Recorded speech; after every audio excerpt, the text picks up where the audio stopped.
Okay, gamers, we are here. I'm here, you there.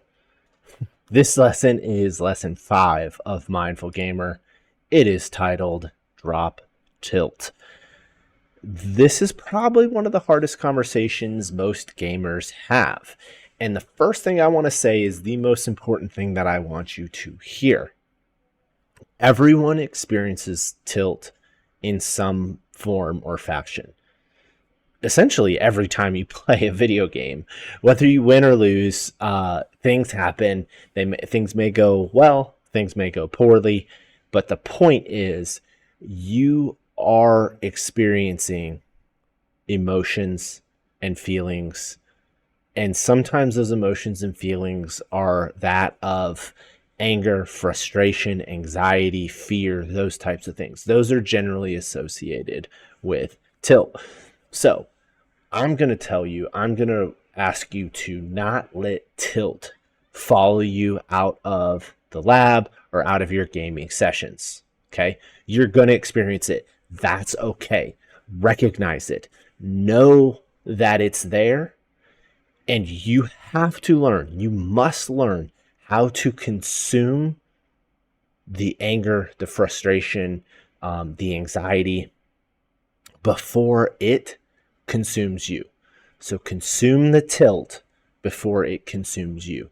Know that it's there, but let it pass through you and out of you without harming yourself or others, and then let it go.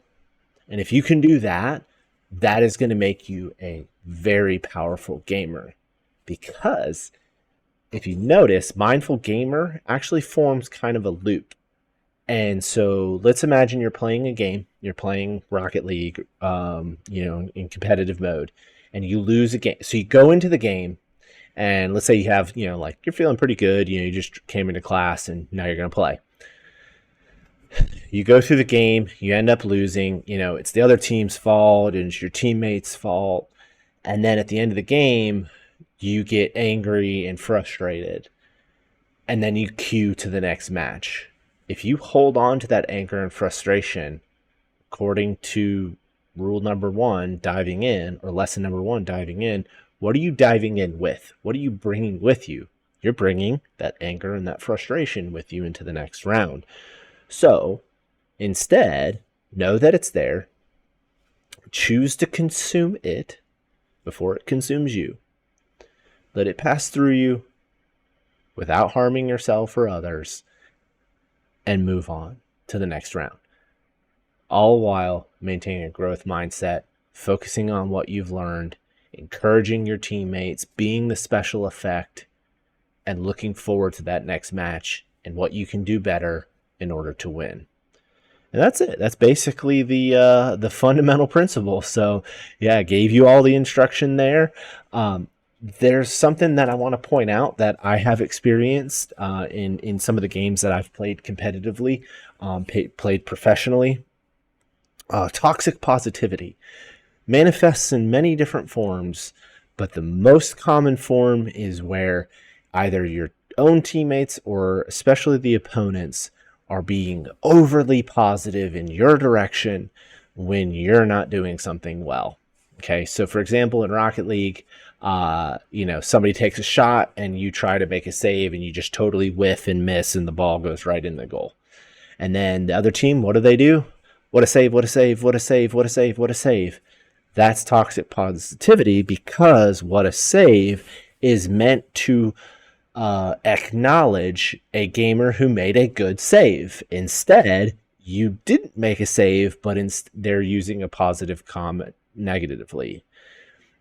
In one of the games that I've played previously in the VR Master League, called Echo Arena, we were a pretty high performing team, and one of the teams that we played against pretty often, actually, we were ranked about the same.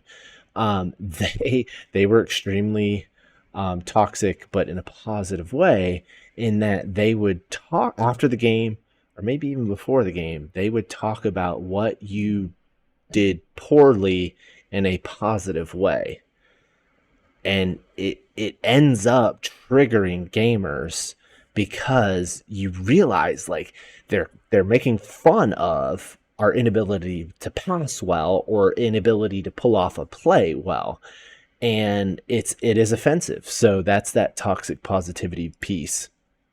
We're going to play games together. We're going to talk about, hopefully we don't experience any of this toxicity, but if we do, we will address it and then we will move on.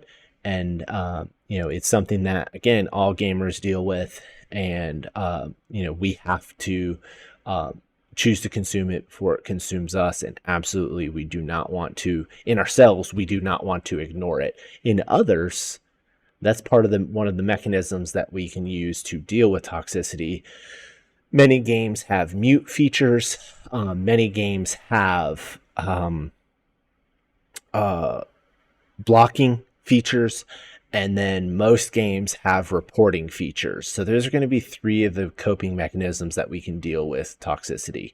Reporting gamers is a serious matter, but if they are creating toxic, unhealthy, unsafe environments in the game, they should absolutely be reported, and it is your duty to do so. So that is it for this one. And I hope you enjoy Mindful Gamer. Again, this is something that's going to be threaded throughout our entire course. So be on the lookout for those discussions, assignments, and assessments. And I look forward to working with all of you on becoming better gamers because we're mindful. That's it for this. Mr. Graff saying, as always, stay positive out there, gamers.